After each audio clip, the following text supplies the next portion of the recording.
Everyone out there, Dan here, aka the Comic Concierge, and this is one of my top 10 comic book videos where I go through all the comics I read this past week and pick out my top 10 favorite books. And don't worry, I won't go into any major spoilers, but if you're worried at all, check down below for chapter titles and timestamps, so if you want to skip around, you can do that. Also, before I get into the good, I do try to talk about the bad, and this is where I talk about the book that most disappointed me. And when I talk about disappointment, it doesn't necessarily mean that the book was bad, but my expectations clearly were not met. And I almost skipped it this week because I'll be honest, there wasn't really a book that super disappointed me. You know, there are books I didn't like, but most of those books are books I kind of had low expectations of going into them. But as I racked my brain, there was one book that didn't necessarily meet my expectations for a number of different reasons. Some more subjective issues, but otherwise some objective issues as well. And that was Secretland #1. And the reason I was disappointed in this book, honestly, a lot of it, like I said, was very subjective, because I went into this book thinking it was going to be this kind of historical fiction tale, kind of true to life story about a soldier in World War II and someone kind of working undercover with the Nazis. And it is that, but it is more science fiction based. Like, there's no crazy creatures as of yet, but the Nazis have this base. It's clearly like not meant to be realistic. There's no real sense of realism to it. It feels like kind of almost science fiction in a way with some of what it's trying to go for. And again, does that make it bad? Not necessarily. It just wasn't what I was hoping. Despite my subjective issues, I think there are some objective problems with the book as well. I just thought the general story wasn't all that strong. The relationship with the characters, it wasn't what you needed to be to make you feel like you wanted to see these two individuals get together. They didn't really sell it to that degree. The art left a lot to be desired, and it wasn't an awful issue. It was just one of those issues that was kind of there, and it didn't really do much to excite me at any level. And maybe, again, I'm a little skewed because it wasn't what I was expecting. So I was going in with guns a-blazing, thinking I'm not going to like it because it, wasn't what I wanted. But I do think ultimately, when it came to a lot of first issues this week, which had a pretty good list of strong first issues, this was one that I had high expectations for, then just kind of walked away not thinking much of it. Is it impossible for this series to get better with issues to come? Not necessarily. And maybe others will think differently, but I was hoping this would kind of be that diamond in the rough, that pleasant surprise, and it just wasn't quite there, unfortunately. Enough about the bad, let's talk about the good. So let's start with my number 10 this week. And I thought there was, again, an okay week for comics. This was a week where it was really hard to do my top 10 in the sense of, like, nothing really super stood out. Like, these books are generally pretty equal this week, and I'll talk about that more when I get to the books that are higher up. There are some books that didn't quite make the list that were very close, like Eve #2 I almost had on here, but ultimately for my number 10 I went with Hailstone #2, and this is published by Comixology. This issue is written by Raphael Scavone with art by Rafael de la Torre, colors by Wesley Monroe, and letters by Bernardo Bryce. And in this issue, it picks up right after the encounter of the first issue, where you had the sheriff and his gang trying to determine what exactly is making people go missing in the woods. After this deadly attack, which we're not really sure what exactly happened, Tobias reaches out to the local Blackfoot tribe, and they get some assistance for the ailing sheriff who's nearing. The heart of this issue starts right there, where you see the sheriff and the chief of the Blackfoot tribe kind of bonding or having this conversation about how they still clearly don't trust one another to a great extent, but they can find some mutual appreciation in different things. But what really they end up bonding over is the fact that they both lost their sons recently, and that element of loss is something that is carried throughout this issue and really this series, because you do have a lot of people that are missing people for a multitude of reasons. Again, this is happening at the tail end of the Civil War, and you got to think loss was really commonplace, because you think about the amount of people that were killed in that, you had a lot of people that were simply gone. And I do think this is kind of a microcosm or a reflection of that loss, but done in a different fashion. And you also see the sheriff trying to determine, is there more nefarious things happening with the army that's also based there as well. And as they are leaving the army, you're seeing that there's also having some devastating effects to the town, because it's kind of the one place people have gone to get jobs in a way. So there are all these little moving pieces that I've really kind of started to appreciate. And I just love kind of the time and place of this book, the style of it. We don't get a lot of Western books at all. And I just love getting a book that's like well executed in this, that's within that genre. And I do think these characters are pretty strong. And we're getting a lot of the tropes that you would expect with a Western, exactly, Native Americans and cowboys fighting one another. But in this case, they're not necessarily fighting, that they're coming to a mutual agreement. We still don't know what exactly is going after these individuals in the woods, but now a new mystery is popping up, wondering if there's actually much more to be scared about regarding the army that's there. Now, there might be a supernatural element that's going on in this book, but they've kept it rather low key, and wondering if, like, is it an animal, is it something as simple as a wolf or bear that's going after these individuals, or what exactly is happening. I do wonder if by the end of it, what seems as these kind of creatures in the woods, even the Blackfoot tribe, had certain beliefs of what exactly that was actually taking these individuals, because they lost people as well. And now you have this kind of myth growing, and will we find out the myth is something that is just the army doing certain things and try to covering it up? I'm not sure, but I do like these characters. The sheriff character, I do think, fits in that mold with a really solid Western character, where he's not this amazing action star per se. He's just kind of trying to do the right thing and put himself out there, and because of that, he tends to fail a lot, maybe get in his own way, but it leads to good drama, and it leads to good story. Again, this is on Comixology, so if you do have that, you can get it for free. And Comixology, I think this year has been doing a really good job when it comes to a lot of their original series. When they first started coming out, I kind of dismissed them all, but I have to say, like, they've really been pushing out different books from a multitude of different styles. From this, Snow Angels, Youth, and I just love the fact that we're getting a Western book. And I know there's a lot of Western fans out there, and there really isn't another Western ongoing series right now.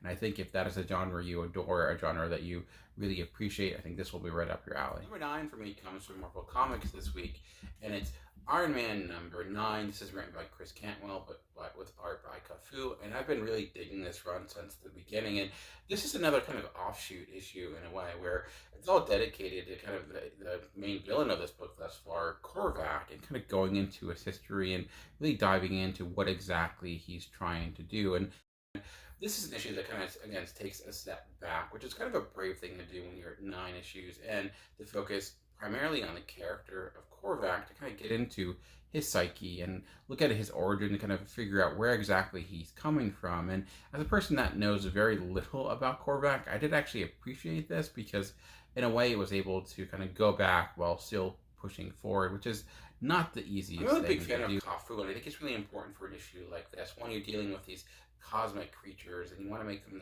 feel like they're larger than life, they go beyond comprehension of man. And he's able to do that because he has a very cinematic style as well, where he's able to kind of highlight these characters and make them feel larger than life, especially when you bring in some surprising characters, including really, really early on characters of Marvel, perhaps maybe even the first Human Torch. And usually when you have a book that is so soaked in continuity of Marvel, it can be kind of complicated to get into. You can get lost in it. But I think this is doing a good job of picking out certain things to help shape its world, but also providing the explanation of those things as well. Like, it did a really good job of that when they kind of dived into the character of Hellcat a few issues ago, and now we're seeing that again with the character of Korvac. And why this is important, why this issue is important too, is now we're seeing kind of where Korvac's coming from, his perspective. And like all great villains think that they're the hero of this story, and people are just getting in their way. And we see that Korvac isn't necessarily this evil individual, especially when you go back to where he came from. And a lot of this stuff I didn't even know, but despite that this is a pretty packed issue when it comes to events and history, it was really easy to follow, and I think it really character driven ultimately. It wasn't necessarily about the plot per se in this issue. It was about getting you to understand who Korvac is, what Korvac is, might be a more appropriate title for this book. So I don't know if this would be a great jumping on point. It might be. Like I said, this is kind of setting up where the conflict is coming from, and it does jump around in timelines a bit, but I think you kind of have to understand that, because you're dealing with a character like Korvac, who is this otherworldly being who's kind of beyond comprehension of time, who doesn't, go through time similar to the way we do. So when you're having a book that is through his perspective, it makes sense to kind of write it that way as well. But overall, this has been a really solid series thus far, the way they've been approaching the character of Tony Stark. And despite the fact that Tony Stark really, he is kind of in this issue, but really he's a side player, and he's been a side player for the last few issues. But this has been doing a good job of building up a really strong cast of characters. So despite the fact that the titular character is not there, you really don't notice. So I would definitely advise picking this series up. I do think it may not work for everyone because it's very much a different approach. It's much more clinical in its kind of execution in a way, and it's very character driven and really emotionally based. Maybe not something you're expecting for kind of a bombastic character like Tony Stark, but I do feel like this is the type of storyline that Tony Stark very much needs, so he can be more than just kind of forgetting the fact that he's not Robert Downey Jr., that character has a longer history and that's been much different than that.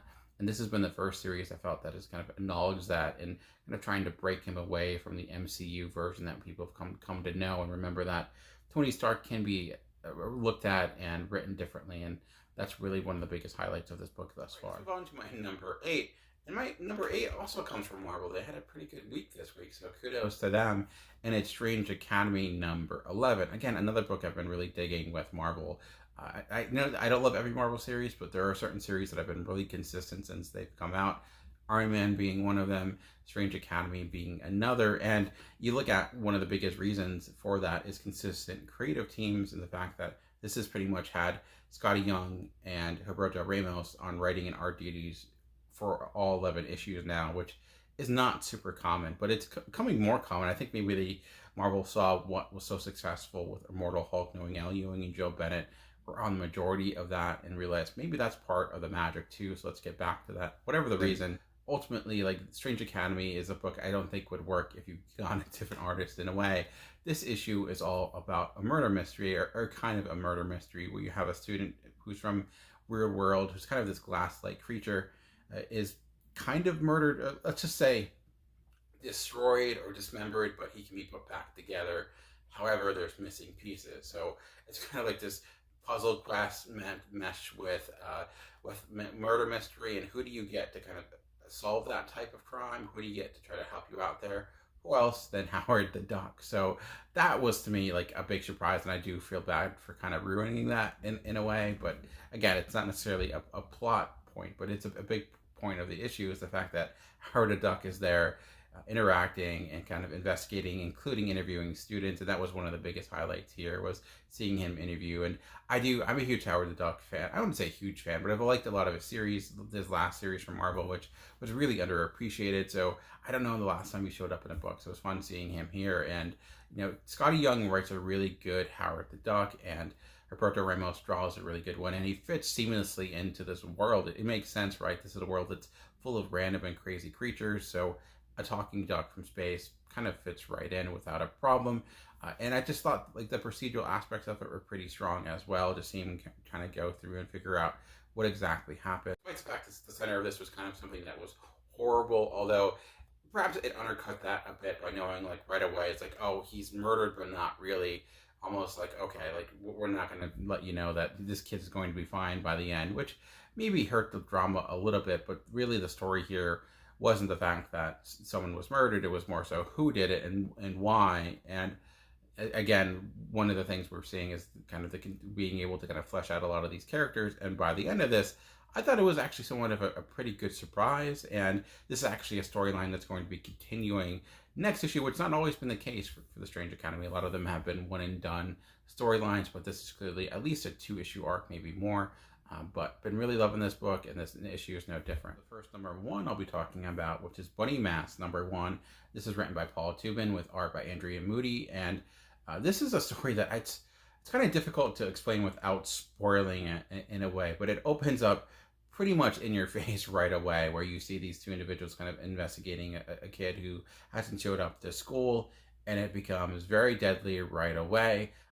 I'm going to try to explain this book without spoiling that in a way, which is a bit difficult, but I'll try. The book opens up, and we see that these two individuals, this man and woman, are investigating this child who hasn't showed up to school, kind of your social services call. Right away, they knock on the door, things get deadly. The dad walks out, and you see him stab the woman right in the chest, throws her in the river with her car, and the guy is punched in the face. He survives, but he wakes to find himself in this tunnel, and the dad's kind of going crazy, saying that he has to dig to help him find something, and his daughter's there with him, and he's kind of performed a face operation or teeth operation on her, so her teeth are all kind of jagged, and they're all kind of doing this dig, looking for this random creature in this creepy cave, and things get weirder for there. And let's just say, the book's called Bloody Mass. A creature called Bloody Mass does appear, and things get even weirder from there. There's a bit of a flash forward as well, and without getting things away, but it does seem like there's going to be a lot of questions about who exactly and what exactly this Bloody Mass character is, and how does it relate to this craziness from this encounter with the social services people in this family. And where this really shines, though, is just it has a creepy vibe right from the start. A lot due to the art. Andrew Mudu's probably most recently, he actually had another book out this week, which was Maniac from New York. And rarely do you see an artist with 2 books in the same week. That came out this week too. And I do really love his art, and it fits really well into the tone of this book. It's a bit messy. It really has a creepy vibe to it, kind of a sketchy quality. But also have to point out Taylor Esposito, who's the letterer here, who I think is really an underrated letterer. And I thought he did a really good job of matching his style with this. In good job of how do you show that a character is crazy? And I think his talk balloons, his word balloons are really helpful, really to highlight when he kind of is going off the deep end with sharp black lines, extended letters in the dialogue, so you can kind of see a lot of energy and emphasis being put in there. And then when it came to the sound effects, there's this kind of scratching sound, and it's with red and almost cursive letters, and it just really added to just that vibe of you're feeling there's something crawling up on you or something like that. And when it comes to sound effects or onomatopoeia, whatever you want to call it, sometimes I don't really notice it, but I do think when you are able to adjust to differentiate your style to kind of fit the mode of the book, that's usually the sign of a good letterer, and that was the case here with this issue. And those touches, I think, were key in kind of getting the atmosphere, in making this book as effective as it was. In that, the story itself, I think, is pretty good. It's different. It's not something I really had any idea what exactly was going on. And this is not a premise that we're kind of used to. Sometimes horror has those classic premises, with the haunted house, whatever that may be. And at first, I kind of thought that would be what this is. This dad going crazy, the Amityville Horror or something like that. But it's went beyond that with this other random bunny mask character, and there's a lot of just kind of weirdness here that I've really appreciated. There's a lot of questions about what exactly is going on. It seems to be dealing with ancient issues that go way back to well before our time, and coming with the time of civilization. So it has me intrigued for sure. I thought it was really effective at just setting the stage, setting the mood, and giving you a kind of a conflict that you weren't necessarily expecting right away. It really jumped out right at the beginning. Here we are. This is going to be a very book that that does not waste a moment, and so far that's been the case. But then in the second half, it kind of slowed down a bit, just to have a great reveal at the end that this completely kind of recontextualizes that end bit of the actual book too. So really solid debut. There's been a lot of great horror books out there. Aftershocks, Shadow Shield, like I mentioned, Maniac from New York. This is not necessarily your slasher type book. It's really, I don't really know what to kind of move it next to or relate it towards. It's very much its own thing, which is probably why I liked it as much as I did. I really do this on purpose, but my number 6 is the 6 Sidekicks of Trigger Keaton, number 1. This is written by Kyle Starks with art by Chris Charsbreiser. I can never say his last name. Just my mouth can't make those words work. But this is a great creative team. Last worked on Mars Attacks and now working on this book. And it's kind of looking at Bunny Mask, which was this creepy and eerie story.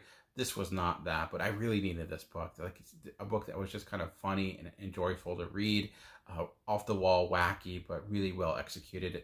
This is kind of exactly what I was expecting with this book, knowing this creative team, knowing Kyle Stark's overall career and what he's really good at, which is humor. There wasn't a huge amount of heart in this book, but I can see it definitely getting there eventually. And what this story is about is Trigger Keaton. We meet him, and he's basically the type of action star, the type of movie star that you just hate right away. And he's a mix of Chuck Norris, Hulk Hogan, and the worst person you've met it all rolled up into one, and he doesn't care about anyone else by himself. He's very much a loner.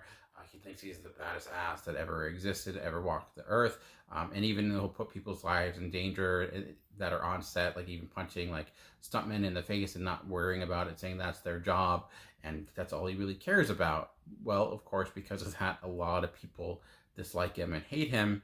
Flash forward, and he's found dead, hanging in his trailer, and people wonder, to assume maybe it was just suicide, but all these different sidekicks from his past lives, kid sidekicks that worked with him that are now older, that have left their career in acting in large part because of things that he did. Some sidekicks that you have this one guy who should hate him, but for whatever reason loves his approach, even though he knows that he hates him. He's a really interesting figure himself. This other person that is newer, and one of my favorite characters, he's this guy that was just becoming on a detective show and utilizing a lot of the skills he got into like detective boot camp to try to look into and thinking like, is this in fact a suicide or a murder? Just some funny bits there. But one thing I think Carl Starks and this whole team is really good at is establishing character. And when you have 6 major characters, and I don't know if we meet all 6, but every sidekick we get, like right away, you kind of have a sense of who they are, how they operate. You have a guy who was a sidekick who had only a small bit in this issue, but he was a former sports star and became an action star, and he had a big riff with Trigger Keaton, and you see him have this press conference, and it's just kind of the wackiness of Hollywood as well. And just to add things in, there's also some issues that they're running into with some of the stuntmen as well. When you have a stuntman war, that was just a kind of funny bit. So this was, although the center of this is a murder mystery, there's a lot of fun to be had. If you did enjoy past Kyle Starks books like Rock Candy Mountain, and that's a fantastic book. It has a similar vibe, of course, different artists, but I do really enjoy, I'm not even going to pronounce his name again because I'll say it wrong, but I do really love this artist. I do think he has a really good cartooning sense of style. When it comes to motion, comes to fun like this, it fits the tone of the story perfectly. It's a good time. It may not be everyone's cup of tea, again, because of the style or the story. There's nothing necessarily serious here, but if you really jive with this vibe, which is a really bad rhyme that I didn't mean to say, but it just kind of worked out that way, it really worked for you. So, and it worked for me. I'm really looking forward to the next issue. It was really fun. I do hope that we do get that bit of heart, like I mentioned, that we've seen Kyle Starks do before a lot, like Rock Candy Mountain. By the end, you had this really heartwarming story about this guy trying to find his family, and there's none of that here, but I do think probably where it's going to come is seeing these 6 sidekicks kind of come together and maybe being able to bond over the fact that maybe they hate one another. But it's really just relevant, and obviously when it comes to humor, that's such a subjective thing. But I do think there's just generally strong characters here. So even if you're not laughing at every joke, I think just the story itself is well enough and does a pretty good job of kind of getting you intrigued about what exactly happened, who did it, and where can they go from here. For this week is A Good Asian #2, and this continues to be just a really solid noir story. And I'm really enjoying this main character, and as he's diving down into the depths of San Francisco and the insanity of that time. I will also say, beyond just the book itself, because you see him kind of trying to investigate this mystery, this missing persons case, and the thing with noir is that things can get really convoluted and complicated with all the different storylines and stuff like that, and that's kind of happening here, but in a way you just kind of have to go with the character, because that's kind of the point. Is just like he has all these different sidetracks he's trying to go down and figure out what exactly is going on. So something that maybe starts in beginning in issue #1 and it's a subplot, comes back around, and that's kind of the case here. You have a lot of moving pieces already, but what's really, really strong here is the sense of place and really kind of getting into what San Francisco was like at the time. And I do actually advise, if you buy the single issue, to check out the back matter. The back matter was fantastic. Again, it doesn't necessarily make the story better, but it provided a lot of great information about just this time and place, even like just these different clubs that existed, because one big piece of this is this massive set piece of this kind of underground club, like singing club, and it was marvelous to look at. Like it certainly spoke to a certain time and place really well. I just love the little detective bits, a lot of the art choices of, you're seeing his perspective, what he's looking at, a lot of close-ups to, you're not necessarily seeing the entire person, but what he's looking at that person. both with these like cutout red boxes and generally where you see them put the camera, just so you get his entire perspective throughout. I thought that was a really effective choice of just looking to see how much he has attention to detail and how he's able to pick out all these different bits about people, and as he's going from place to place, and also seeing that being Asian is being a cop is not necessarily the easiest thing, even when working with other Asians. Like he shows his badge to this older lady, and she kind of laughs at him thinking it's fake, or not willing to help him because they don't want to help the police. So despite the fact that he can get into places maybe other people can't, they still don't trust the police no matter what they look like. There's a lot here. I think a lot of historical context, a generally really well executed story. If you're a crime fan, you enjoy that genre, and for example, and you are missing like Criminal because that's not out right now, and this is, I think, a different vibe than Criminal, but I think, you know, if you love that genre and the tropes that usually come with it, I think this will probably be a book for this week. Is Rorschach #9. This is written by Tom King with art by Jorge Fornes, and every time I pick up this issue, my thought is, what is going to be the way they approach this part of the story? What's the craft choice they're going to use? Last week they used this craft where they had 3 concurrent storylines at the same time. This week it doesn't do that, but it was a nice little trick where you see the detective trying to go through all these clues and to figure out, you know, why did this fake Rorschach and this young girl try to assassinate this political figure. And what you see is, in a really strong use of coloring, is, you know, one scene of them kind of in the past and having this conversation, going through things, and then him in the next panel kind of there trying to imagine what happened, putting the pieces together. As someone who does kind of love the procedural crime aspect of something, and seeing him like, how does he come to certain conclusions? Like, there's not like a wasted moment in the sense of like everything's earned, like the choices he's making, the conclusions he's putting together. You see him put all the clues literally bit by bit to figure out kind of what exactly happened and why it happened. And he still has a lot of questions, despite the fact that he knows who did it. The why's still there. The why's still a big question. And again, as always, Jorge Fornes is really killing it when it comes to the storytelling with this book. Again, I don't think this was good as last issue, but I just really been appreciating the approach with this book. The how they're always trying to do something new and different, and approach the story in a unique fashion, and taking kind of what is generally just this murder mystery or attempted murder mystery, but making it much more complex, which makes sense because you look back at Watchmen, which was generally a murder mystery that again spilled out and became much more. This is still generally isolated because it's still dealing with this one individual who's this cop, but it just makes me wonder where we'll be going in future issues. And as if you're a person who loved the TV show Watchmen, that was on with HBO not too long ago, this actually has a lot of linking bits to it. It feels much more of that world than the actual, you know, Watchmen comic. It makes a lot of references, for example, to Robert Redford, who's president, which was established in that TV show. It was a good way of kind of meshing all the different pieces of the Watchmen universe. And I do like the fact it doesn't try to be Watchmen in the sense of just repeating that same iconography that we always see, or just doing the 9-panel grid all the time because that's what Watchmen did. I think it's trying to be as original as it can be with a character that has been really well established, and it is at the end of the day, it's very standalone. This can be its own thing and be, I think, as effective as it is, even if it didn't have one of the greatest kind of comic books of all time in its backing that it's always going to be compared to. It's willing to kind of stand on its own 2 feet, and I do admire that by this approach, despite the fact that people may have issues that this exists. If you can get beyond that and just read it for what it is, I think there's a lot to appreciate with each and every issue. It wasn't one of those weeks where like, oh, my #1 was definitely my #1. It took a lot of thinking to get to where I came to with this placement. You know, generally when it comes to placement, it's all kind of subjective anyways. You're trying to rank art, which is not always an easy thing. Anyways, let me actually talk about my #3, which is Karmen #4. And again, this story continues to be one gorgeous to look at.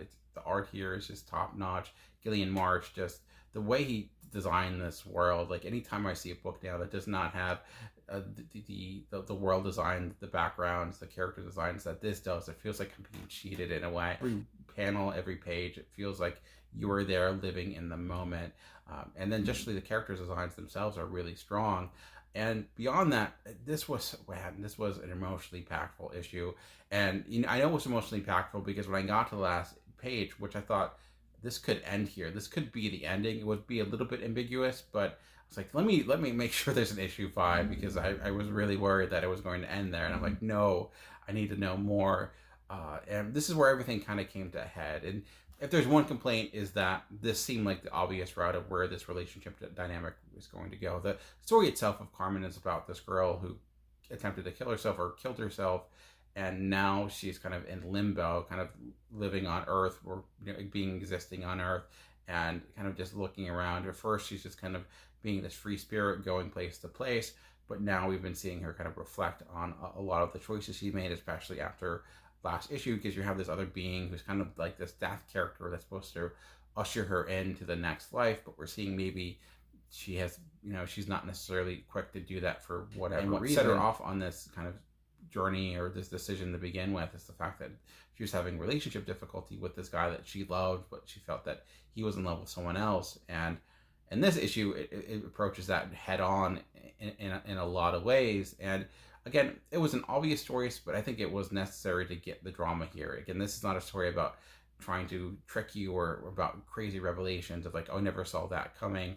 It's about character, and about putting you in their time and place, and putting you into their head and making you feel what they feel. And it is extremely effective at doing that. And especially when you have a character that literally does feel what other people feel, because if she touches a human being, like, she'll kind of see their memory and see their emotions.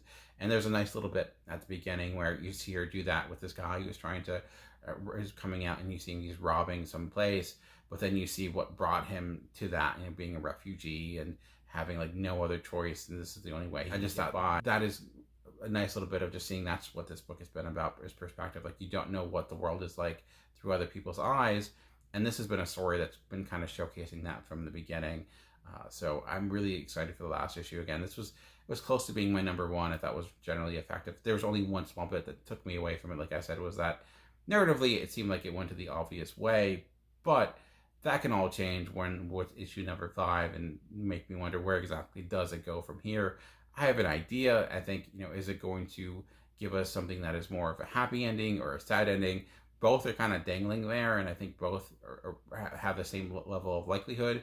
We'll see what happens with next issue. The movie for this week was Black Hammer Visions number 5. This is written by Kelly Thompson, with art by Leonardo Romero and colors by Jordi Belair. And this book wins the award for best looking comic of the week for me, in large part because of the colors of Jordi Belair. Man, this book was so gorgeous to look at. And Leonardo Romero's, his page design, what I really noticed too is that he used a lot of large panels and a lot of large character designs, in the sense of they really took up the page, especially Skulldigger, and he felt really big, and he felt really bold, and he felt like this larger than life character. And he meets up with this other character who's clearly meant to be Catwoman. Generally, this is a Batman Catwoman story done really, really well, but without kind of all the baggage of the DC universe, and all the fact that this actually isn't Batman and Catwoman, so people can die, and there can be repercussions that have long-lasting effects, especially with this being kind of its own thing. And I just thought it was really well told, but just really though, really what put it up here. The story was good, but the art was top notch. It was next. There was a lot of color saturation here, but I think it was really effective. One of my favorite was this massive splash page that had 3 kind of storylines going on at once, and 3 encounters with Skulldigger and this new character, and they were differentiated through the color choice. At first, I thought it was the same exact scene, but then we realized, no, they're 3 separate occasions, all kind of going into the fact that you're seeing them kind of run into one another. So it was a good way of kind of building up relationship all in one page. Now, it was a splash page that was all about story, which is what you don't see. Then every other page, though, like Belair is really good at kind of putting your eye where it needs to be, making everything pop off the page. And I was just like, man, this is just good to look at. Like, I was just looking at the art, kind of not even paying attention to the story at times, had to focus on the word balloon, just because it was just, it was so pristine to look at. And I've been enjoying the series thus far. I don't know if this would be my favorite issue of it, generally the best looking issue, I would say. But yeah, like, again, if you're a huge Batman fan and you've never read Black Hammer before, check this out. This is a great entry point into the world.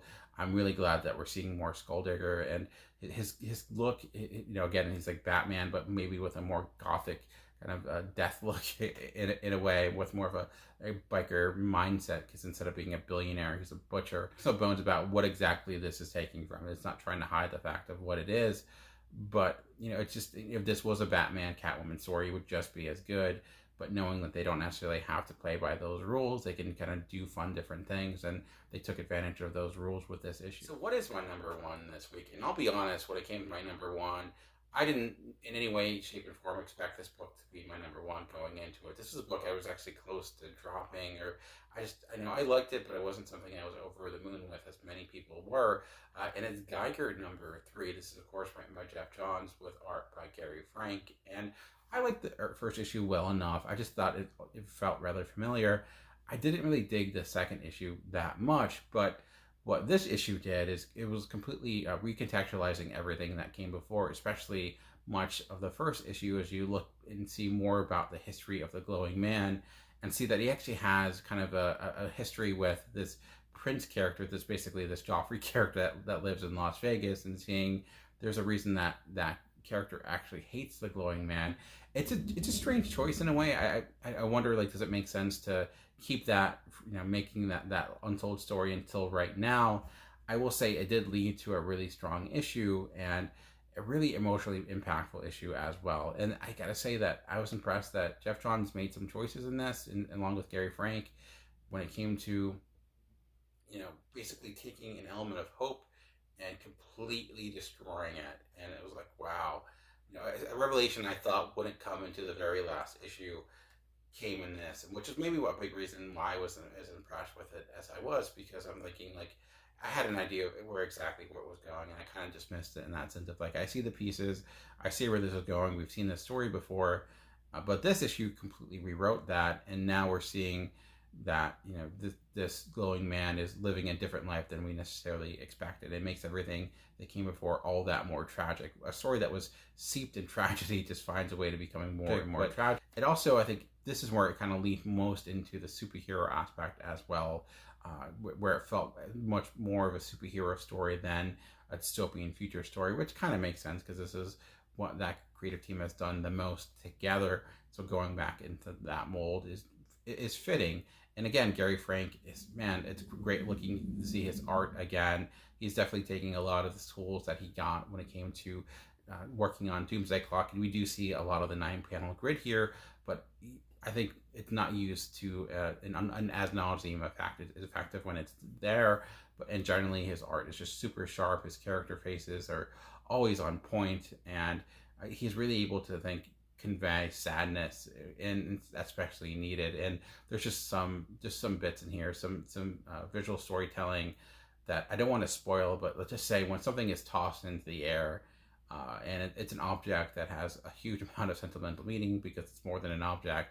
I just thought that was quite a choice, and quite a choice that, like, was actually rather impressed with how dark it got, which I was not expecting with a Jeff Johns book. You know, this, I don't know if he's written any, like, he's not at least done anything outside of the world of DC for some time, and coming out strong with this. So I went from this being a book that I was like, I don't know, after issue 2, like, we'll see how issue 3 goes. If it's the same direction, I'm probably not going to continue it, to this being my issue of the week. And maybe that is why it is my number one issue, is because it was the biggest surprise, biggest pleasant surprise. And I was like, wow, that was not what I was expecting. And sometimes that can, you know, it gives you a lot to talk about, and it also kind of keeps with you a bit longer. But it was also just well executed. So does it make me change my mind with the issues I had in the first 2, or the problems I had with the first 2 issues? No, I think those are still valid and they're still there. But I do think this was by far the strongest issue thus far. And it really gives you a lot more, and it really, again, it sets all those different pieces and really helps click the first issues together. And now we have kind of generally a central focus of what exactly is the story here. 3 issues in, and we're now seeing where the conflict is going to lie, and I think that is a big piece of why I like this, because now the story shifted into something completely different compared to this guy trying to wait out the end of the world. He has more of a meaning behind his actions now. So that's, has me interested to see where it goes thus far. All right, well, that's enough rambling for me for this week. So those are my favorite books of the week. What did you really enjoy? What were your top picks? Let me know in the comment section below.